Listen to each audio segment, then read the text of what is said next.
Good morning everyone. Online वालों को भी गुड मॉर्निंग। पिछले क्लास में मैंने आप लोगों को बाबर के बारे में बताया।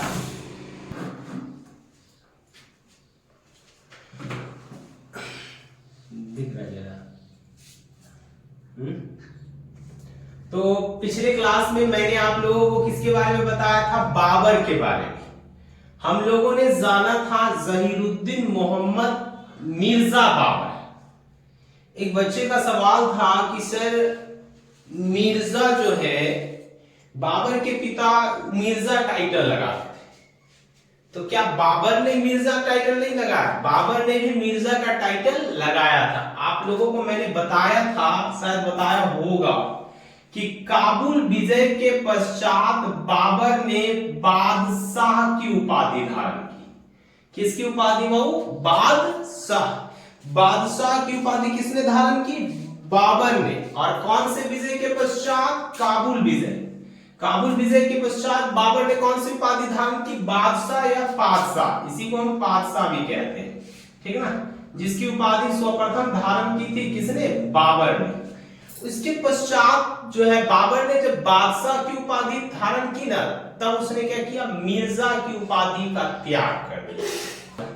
तो और बहुत कुछ बताया था मैंने। बाबर के आरंभिक जीवन के बारे में बताया था। पिछले क्लास में हमने किस पर चर्चाएं की थी? बाबर के आरंभिक जीवन और उसके आरंभिक संघर्ष के बारे में। आरंभ में उनको कौन कौन सी कठिनाइयों का क्या करना पड़ा था? सामना करना पड़ा था।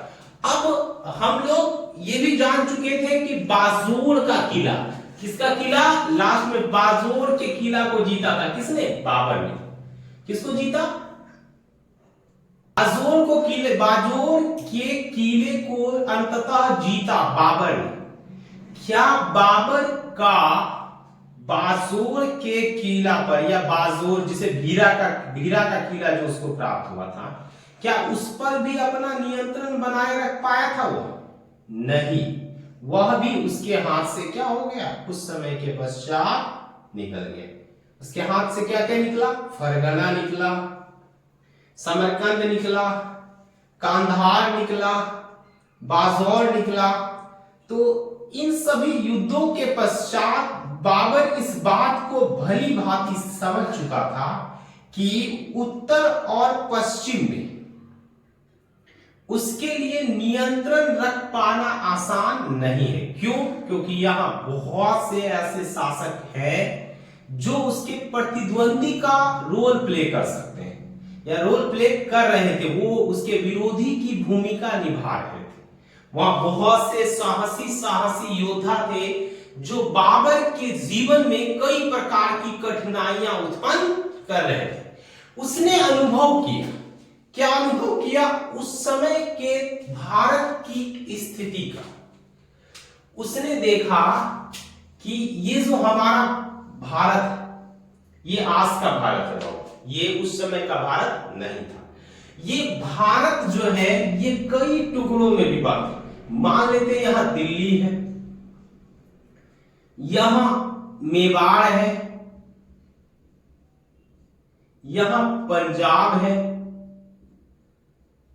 तो इधर आपका बिहार बंगाल है। इस तरह से जो है ना, बाबर के समय, जिस समय बाबर काबुल पर शासन कर रहा था, उस समय क्या था? बाबर ने नोटिस किया, बाबर ने देखा कि भारत छोटे छोटे से प्रांतों में क्या है? विभक्त है।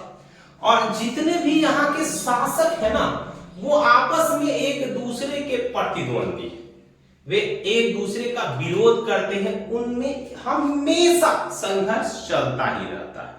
तो बाबर सोच रहा था कि क्यों ना भाई मैं उत्तर भारत पर आक्रमण कर लूं, या उत्तर भारत को जीत लूं। इससे क्या होगा? उसे लग रहा था कि ऐसा अगर मैं करूं तो निश्चितता वहां से मुझे बहुत सारा धन भी प्राप्त हो जाएगा, और संभवतः है कि इससे मैं और सारे क्षेत्रों को जीत कर भी अपने राज्य में मिला सकता हूं। तो कहते हैं ना भाई कि अगर आप कुछ अच्छा सोचो और उसके लिए अगर आपके मन में जिज्ञासा है, दैट मींस आप उस लक्ष्य को पाने के प्रति उत्सुक, आप अपना सर्वस्व उस लक्ष्य के लिए समर्पित कर देना चाहते हो तो परिस्थितियां स्वतः आपके अनुकूल होती चली जाएगी। देखिए इसी समय 1524 के समय में क्या हुआ। 1524 में पंजाब राज्य का सूबेदार दौलत खां लोधी था। कौन था पंजाब का सूबेदार? दौलत खां लोधी।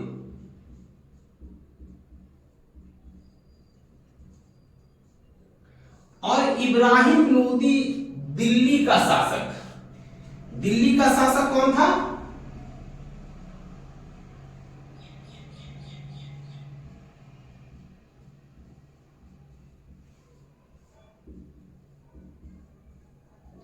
इब्राहिम लोधी। तो दिल्ली के शासक को यह डाउट हुआ, यह शक हुआ कि पंजाब का सूबेदार दौलत खां लोधी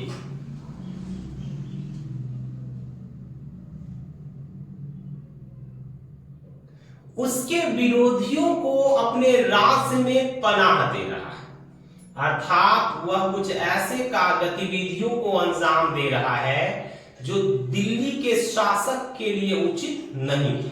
उसने इस बात को जानने की चेष्टा की, इसलिए उसने किसके पास मैसेज भिजवाया?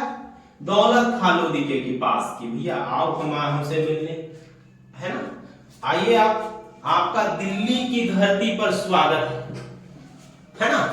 बुलाया गया, कहा गया होगा। का जी थोड़ा का लग रहा है?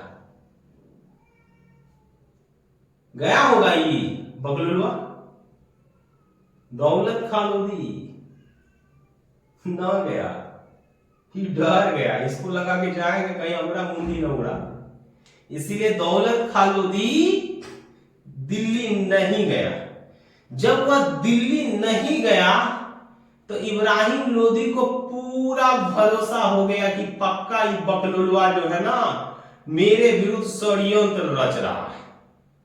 उसका विश्वास और दृढ़ हो गया, मजबूत। कौन क्या हो गया? मजबूत। हाँ, अब दिल्ली पंजाब के सूबेदार को भी लगा कि भाई हम तो गए नहीं हैं, तो पक्का ये बगलुलवा हम पे आक्रमण करेगा। ये जो हमारा सार है इब्राहिम लोधी, ये पक्का हम पे आक्रमण करेगा और पंजाब को जीत के क्या करेगा? अपने राज्य में मिला लेगा। तो इससे बचने के लिए इसने वो बेहतरीन उपाय लगाया, जानेंगे अभी। इसके पहले हम एक और राज्य के बारे में जान लेते हैं जिसका नाम है मेवाड़। मेवाड़, क्या नाम है? मेवाड़। और यहां का शासक था संग्राम सिंह। कौन था? संग्राम सिंह। जिस समय दिल्ली पर इब्राहिम लोधी का शासन था, उस समय मेवाड़ पर किसका शासन था? संग्राम सिंह का। किसका बाबू मेरे? संग्राम सिंह। बबुनी तुम भी बताओ किसका था? संग्राम सिंह का। हाँ, एकदम ध्यान से सुनना है। आप ही लोग तो देश की आन बान शान हो, है ना, और लड़कों की जान, एकदम ठीक। संग्राम सिंह, वो संग्राम सिंह, तू लोग राणा सांगा पढ़ा? अरे यही बगलुलवा का नाम राणा सांगा था। ये राणा सांगा, सांगा, हाँ जी, इसी का नाम राणा सांगा है ना। इसी का जो पोता हुआ, आगे जो वंशज हुए ना, वही हुए महाराणा प्रताप। कौन हुए? महाराणा, जिसको नाम था राणा प्रताप, है ना। क्या हो गया? राणा प्रताप, जिसको आगे हम लोग कहेंगे महाराणा प्रताप। पढ़ेंगे उसके बारे में भी, अभी बहुत दूर है वो। तो संग्राम सिंह थे, और इस संग्राम सिंह की इच्छा थी कि मैं दिल्ली का राजा बनूं। यह एक राजपूत शासक थे। इनकी इच्छा क्या थी भाई? कि हम दिल्ली का राजा बने। तो देखो, दो इंसान ऐसा है जो चाह रहा है कि हम भाई उत्तर भारत पर शासन करें। बताओ, कोना कोना हाँ, एक बाबर, जहीरुद्दीन मोहम्मद बाबर। हाँ, और दूसरे का संग्राम सिंह, दैट मीन्स राणा सांगा। ठीक है।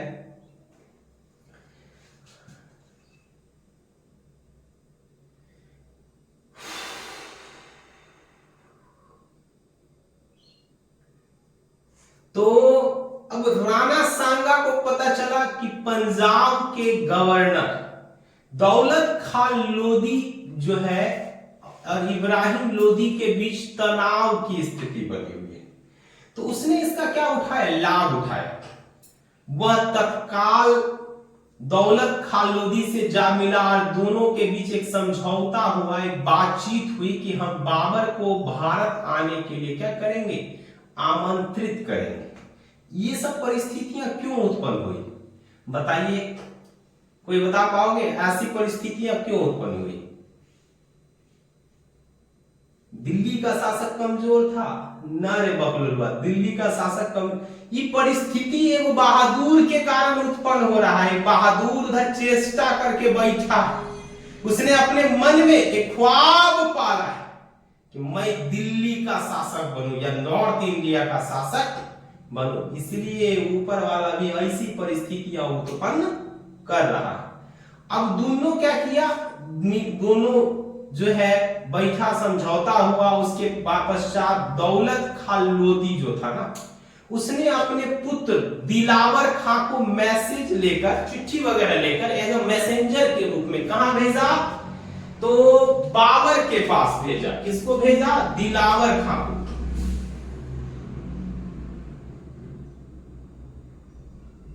तो दिलावर को बाबर के पास भेजा।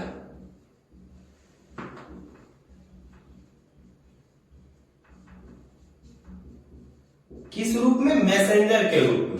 थोड़ा लाइट प्रॉब्लम हो गया है, कोई नहीं। कहां भेजा, इसको दिलावर। तो इस जब मैसेज मिला बाबर को, तो बाबर क्या हुआ, अत्यधिक प्रसन्न हुआ। क्या हुआ, वो मेरे अत्यधिक प्रसन्न हुआ, क्योंकि वह यही तो चाह रहा कि कोई मौका मुझे मिले ताकि मैं उत्तर भारत पर क्या करूं, आक्रमण कर सकूं। अब देखिए उसके बाद क्या हुआ, तो बाबर अब यहां से तैयारी करने लगा। किसके लिए, तो दिल्ली पर आक्रमण करने के लिए। किस पर आक्रमण करने के लिए, दिल्ली पर आक्रमण करने के लिए। देखिए यहां सबकी अपनी अलग अलग इच्छाएं थी। हर कोई इस युद्ध में क्यों शामिल हुआ था। यहाँ राणा सांगा भी इसमें शामिल होना चाहता था, बाबर प्रत्यक्ष रूप से शामिल होगा, और जो है दौलत खान लोधी वह भी इस युद्ध में शामिल होना चाहता था। दौलत खान लोधी क्यों शामिल होना चाहता था, कोई बताओगे? एक कारण तो जान गए हम लोग कि इब्राहिम लोधी से उसके तनाव थी। तनाव का एक और कारण था, वो दौलत खान लोधी जो था ना, वो इब्राहिम लोधी को पसंद नहीं करता। वह चाहता था कि इब्राहिम लोधी के स्थान पर उसके चाचा आलम खान लोधी को दिल्ली का शासक बनाया जाए, है ना। आलम खान लोधी और जो है किसके साथ, आलम खान लोधी ने भी क्या दिया, बाबर का साथ दिया था। हाँ, लास्ट समय तक, पानीपत के युद्ध में एकदम बिल्कुल अंतिम समय तक दोनों क्या रहे, वो उसकी सेना और वह स्वयं बाबर के साथ लड़ी थी। हाँ, याद रखिए। अब देखिए क्या हुआ, बाबर ने तैयारी की। बाबर की विशाल सेना तोपों के साथ कहां आकर खड़ी हुई, पानीपत में। कहां पर, पानीपत। 12 अप्रैल 1526 को, 12 अप्रैल 1526 को बाबर की सेना ने क्या किया, पानीपत में अपना डेरा डाल दिया। याद रखिएगा, ये इंपॉर्टेंट क्वेश्चन है, आपके एग्जामिनेशन में पूछ सकता है कि बाबर की सेना पानीपत के मैदान में कब पहुंची थी। ये तो आप जानते हो या आप पढ़ सकते हो कि प्रथम पानीपत का युद्ध कब हुआ, लेकिन ये जानना भी आपके लिए उतना ही इंपॉर्टेंट है कि बाबर की सेना युद्ध के 9 दिन पहले, बिफोर 9 डेज, 9 दिन पहले कहां पहुंच गई थी? पानीपत के मैदान में। गाड़ दिया तंबू उम्बू, वो ची गाड़ दिया जी तंबू। हाँ, वो तंबुआ कौन ची को कहते? तंबुआ ना मालूम है, तंबू कहते हैं वो प्लास्टिक के जो बना के लगाता है, लोग रहते हैं उसमें। हाँ, त्रिभुजा का, हाँ, जरूरी है त्रिभुजा का, जो ना मन से वो बना लो। तो अब क्या हो गया, बाबर जो है ने इब्राहिम लोदी को मैसेज भेजा कि भाई आइए, आप गद्दी छोड़िए, हमको शासन करने दीजिए या दिल्ली पर कब्जा करने दीजिए। तो इब्राहिम लोदी तैयार नहीं हुआ, उसने कहा हाँ तुम ढेर होशियार समझा, बगलो हम दिल्ली का शासक, अब बगैर लड़े तो हम मानेंगे नहीं, हमारे पास तुमसे 20 और ज्यादा सैनिक है, तुम्हारे पास सिर्फ बाबर के पास कुछ ऐसा संभव 12,000 के आसपास सेना थी, कितना, और इसके पास ढेर था, भयानक लाखों सैनिक थे। तो इसको पूरा विश्वास था, लेकिन बाबर युद्ध नीति में क्या था? कुशल था। क्यों कुशल था? क्योंकि वह बहुत से युद्धों में भाग लेकर आया। हाँ, ये था कि उसने अपने जीवन में अधिकांश युद्ध हारे थे, लेकिन इतना पता है ना कि घायल शेर या हारा हुआ शेर बड़ा खतरनाक होता है। जो ना घायल रहेगा ना, वो दुगना पावर लगा के हमला करेगा। उसको पता है कि अगर इस बार हार गए तो चौपट हो जाएंगे, खत्म, अस्तित्व खत्म हो जाएगा, और बच गए तो दोबारा मेरा पूर्ण जन्म होगा, एक नया जिंदगी मिलेगा। इसी जिंदगी की चाहत में बाबर को जो है उसके हर्ट ने उसे काबुल से खींचकर कहां ला दिया?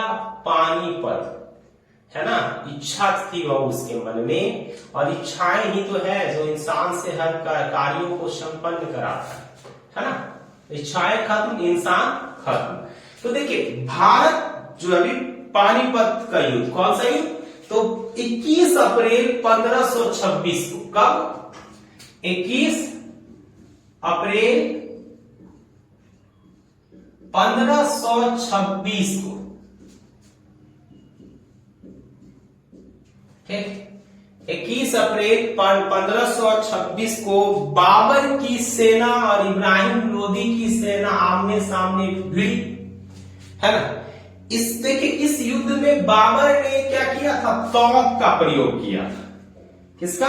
तोप। और इसके 2 प्रमुख तोपची थे, एक का नाम था उस्ताद अली, इसके प्रमुख तोपची का क्या नाम था? एक का नाम था उस्ताद अली और दूसरे का नाम था मुस्तफा।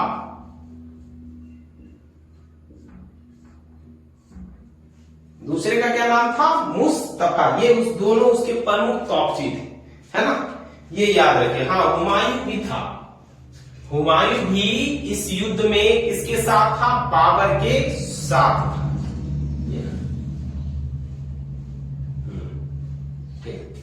तो यह युद्ध कब हुआ? 21 अप्रैल 1526 को, जिसमें बाबर क्या हुआ? विजयी हुआ, और इब्राहिम लोदी क्या हुआ? युद्ध मैदान में मारा गया। युद्ध के मैदान में मारा गया। कौन मारा गया? इब्राहिम लोदी। याद रहेगा, 21 अप्रैल 1526 को पानीपत के मैदान में बाबर और इब्राहिम लोदी की भिड़ंत हुई, जिसमें इब्राहिम लोदी पराजित हुआ और बाबर विजयी हुआ। हम इस युद्ध को पानीपत का प्रथम युद्ध कहते हैं। और इब्राहिम लोदी मध्यकाल का पहला ऐसा शासक था जो युद्ध क्षेत्र में लड़ते हुए मारा गया था। इसके पहले भी कोई भी शासक युद्ध क्षेत्र में लड़ते हुए मारा नहीं गया था।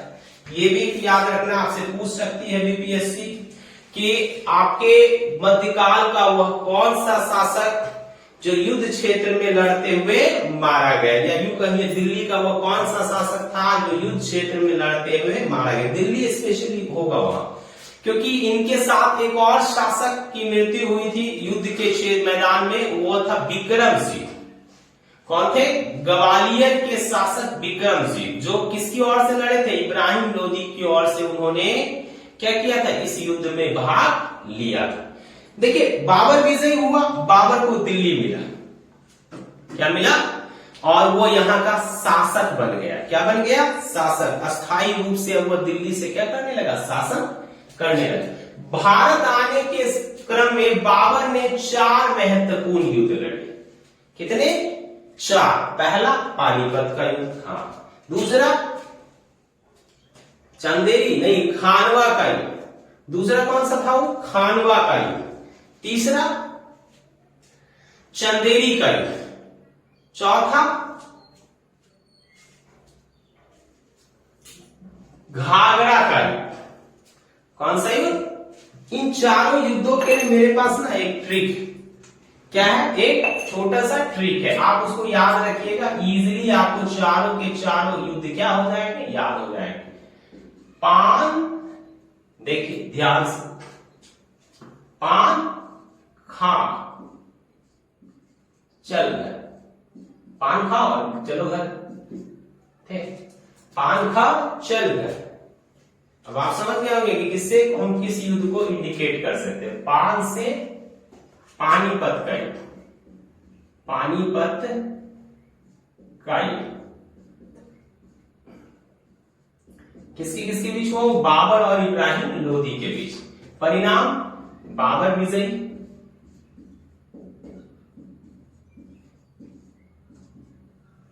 परिणाम क्या हुआ? बाबर विजयी हुआ। यह युद्ध 21 अप्रैल 1526 को लड़ा गया।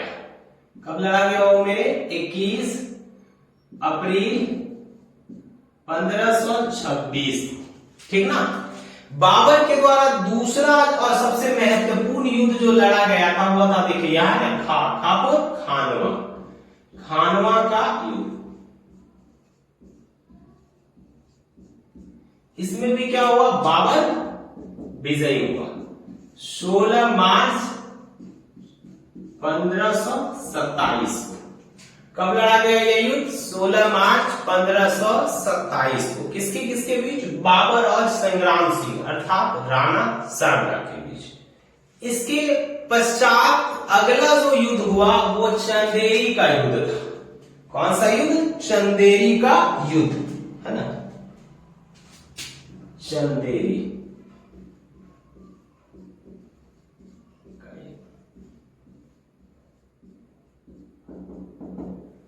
29 जनवरी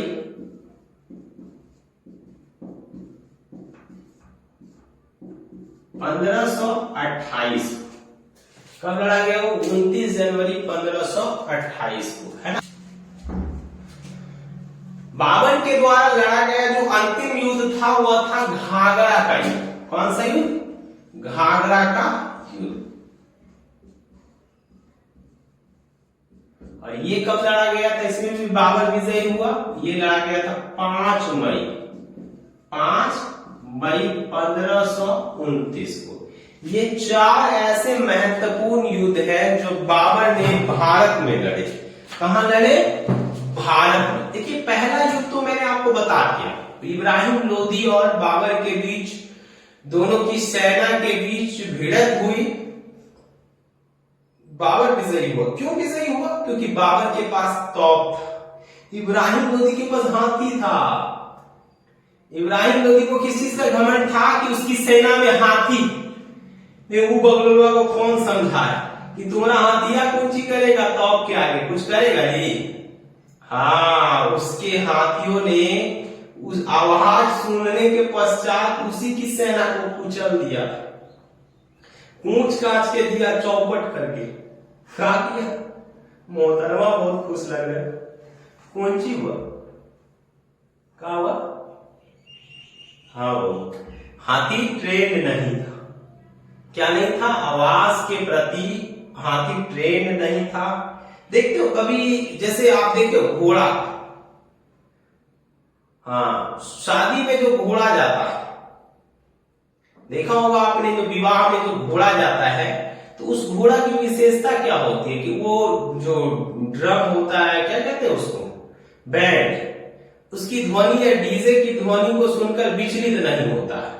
अब आप पूछोगे सर गांव वाला घोड़ा तो थोड़ा सा आवाज सुनता है, देर गड़बड़िया एकदम लगाता है फुल स्पीड, तो इस सरवा घोड़ा को कौन सी हो जाता है, जो ये बराती दूल्हा वाला घोड़ा को कुछ नहीं होता बाबू मेरे। उसका जो मालिक होता है ना, उस घोड़े का जो मालिक होता है, हाँ, वो क्या करता है, जब उसको पालना स्टार्ट करता है तो उसके जो आसपास वो इस प्रकार की ध्वनि उत्पन्न करता है, लोगों को कहता है कि आप मेरे घोड़े के बगल में नाचिए, झूठो उठा के ला लिया गांव का 4-5 महिला को, चल भाई हमारे बेटा शादी छू डांस करिए, बुला के कौन सी करता है, नाच है ना, नाच बबली तुमको पैसा मिलेगा, है ना, नचाता है। लेडीजों सब वैसे नहीं होती है, मतलब लगे रहो भाई घोड़ों खुश, है ना। हाँ, तो बिल्कुल ऐसे ही ट्रेंड किया जाता है। लेकिन क्या इब्राहिम लोदी ने अपने हाथियों को ट्रेंड किया ना, कभी सुनवे नहीं किया, वो बबलुआ सब साउंड दिया, भागा एकदम फुल स्पीड में, भाग बबुआ भाग, है ना, भागो जान बच जाएगा। ये बाबर जब डाबर पूंची लेके आया रे तो पूरा हाथिया सब छटपटाया, लगा दरवनिया, पूछते कांसते इब्राहिम लोदी की सेना चौपट हो गए, है ना, मतलब जीत गया बाबर। अब बाबर जब जीत कर दिल्ली आया ना, तो उसने यहां रहने का मन बना लिया, उसने कहा अब हम यहीं रहेंगे। हालांकि उसके सैनिकों ने थोड़ा विरोध किया था। क्यों विरोध किया था? क्योंकि भारत में गर्मी ज्यादा होती थी, किसके तुलना में, काबुल के तुलना में। लेकिन समस्या था ना कि भारत एक संपन्न प्रदेश था, जो संपन्नता काबुल में नहीं थी। यह कहकर बाबर ने अपनी सेना को रोकने का प्रयास किया कि हमें कहां रहना है, भारत में रहना है। कहां रहना बाबू मेरे, भारत में रहना है। क्यों रहना भारत में? क्योंकि भारत की जो परिस्थितियां थी ना, वो बिल्कुल मजबूत थी, यहां धन की कोई कमी नहीं थी। तो अब क्या हुआ इसके पश्चात?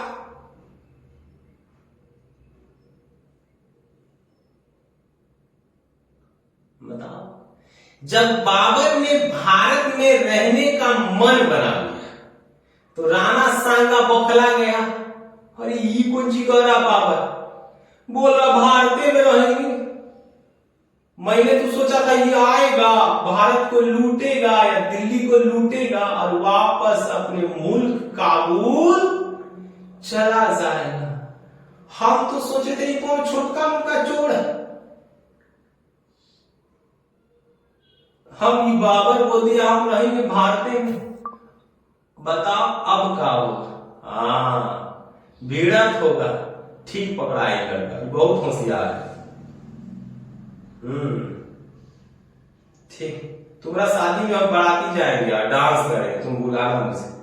हाँ एकदम पक्का, तुम्हारा सिलेक्शन 100% होगा, मेहनत करते रहो। तो क्या हुआ? अब स्वाभाविक था कि संग्राम सिंह यानी राणा सांगा से किसकी भिड़ंत होगी? बाबर की भिड़ंत होगी। किसकी भिड़ंत होगी? बाबर की भिड़ंत होगी। चलो अब भिड़ा देते हैं दोनों को, अपना कहा जाता है, कुछ जा रहा है इसमें तेरा घाटा, मेरा कुछ नहीं जाता। तो यहां कौन किसका जाएगा? राणा सांगा का जाएगा और बाबर का जाएगा। बाबर तो चाहिए रहा था, वो तो चुनौती लेने के लिए ही भारत आया था। खानवा के मैदान में, जो फतेहपुर सीकरी से 10 मील की दूरी पर स्थित, जो है युद्ध हुआ बाबर और राणा सांगा के बीच। देखिए युद्ध के प्रारंभिक दौर में ही क्या हुआ, राणा सांगा जो है युद्ध क्षेत्र में बेहोश हो गया। युद्ध क्षेत्र में क्या हो गया? बेहोश हो गया, जिसके कारण बाबर की सेना जो है इस युद्ध को जीत गई, है ना। यह राजपूत शक्ति के विरुद्ध बाबर का एक सफल अभियान था और इस अभियान ने भारत में रहने के लिए बाबर को क्या दिया? स्थायित्व दिया।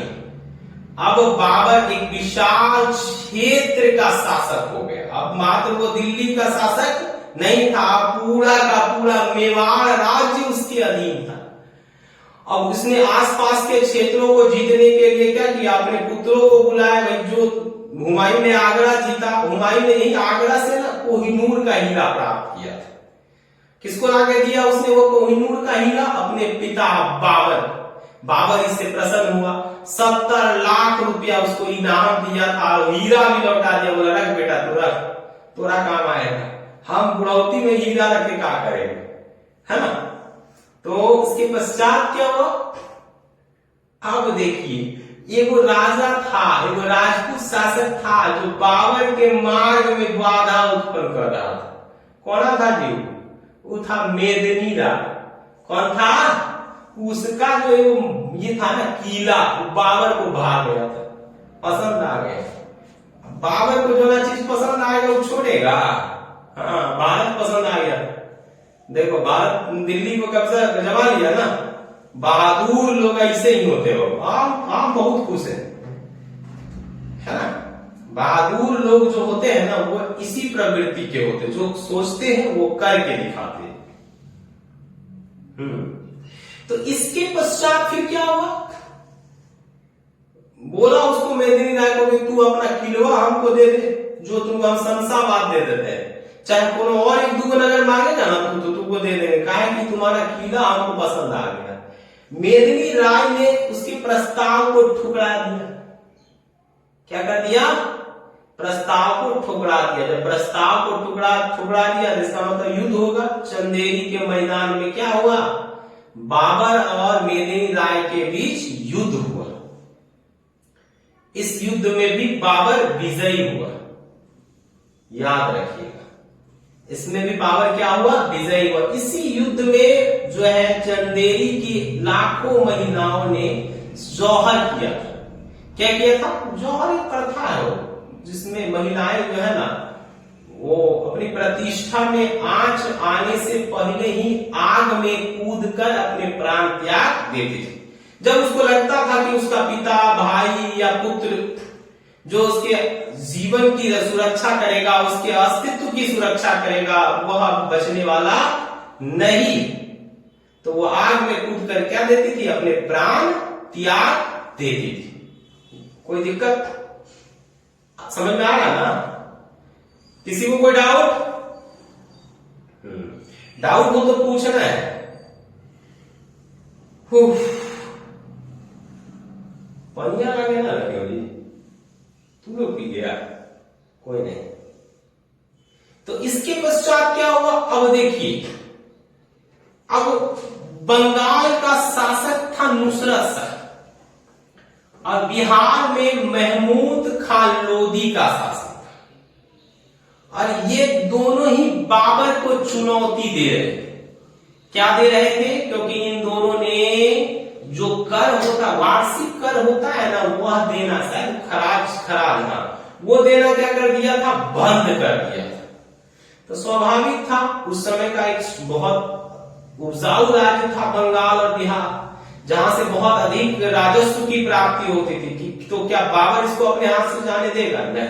बाबर ने क्या किया, बिहार पर आक्रमण किया, जहां बिहार पर नहीं, मतलब बाबर ने महमूद खान लोदी पर आक्रमण किया। महमूद खान लोदी और नुसरत शाह की सेना एक साथ भिड़ी। कहां भिड़ी? तो घाघरा के मैदान।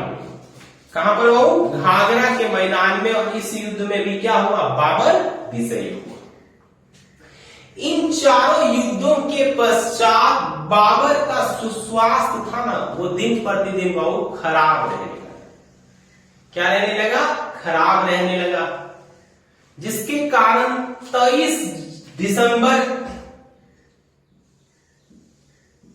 1530 को 1530 को उसने हुमायूं को अपना उत्तराधिकारी घोषित कर दिया। उसने कह दिया कि मेरे मरने के पश्चात मेरा बड़ा पुत्र हुमायूं की क्या होगा, मेरा उत्तराधिकारी होगा। किंतु उसने हुमायूं को यह नसीहत भी दी कि बेटा भाइयों को सदैव अपनी छत्र छाया में रखना है, तुम अपने राज्य को या अपने क्षेत्र को क्या करना, अपने भाइयों के बीच वितरित कर देना। और ये इतना कहकर 26 दिसंबर 1530 को बाबर की क्या हो गई, मृत्यु हो गई। बाबर की क्या हो गई, मृत्यु हो गई। और बाबर की मृत्यु के पश्चात जो है हुमायूं दिल्ली का क्या बना, शासक बना। हाँ, बहुत सारी इस पे मतलब ये भी है कि किसी बहुत सारे इतिहासकारों का कहना है कि नहीं, हुमायूं बीमार पड़ा, बहुत लंबे समय तक बीमार रहा, बहुत उपचार कराने के पश्चात भी उसका स्वास्थ्य ठीक नहीं हुआ।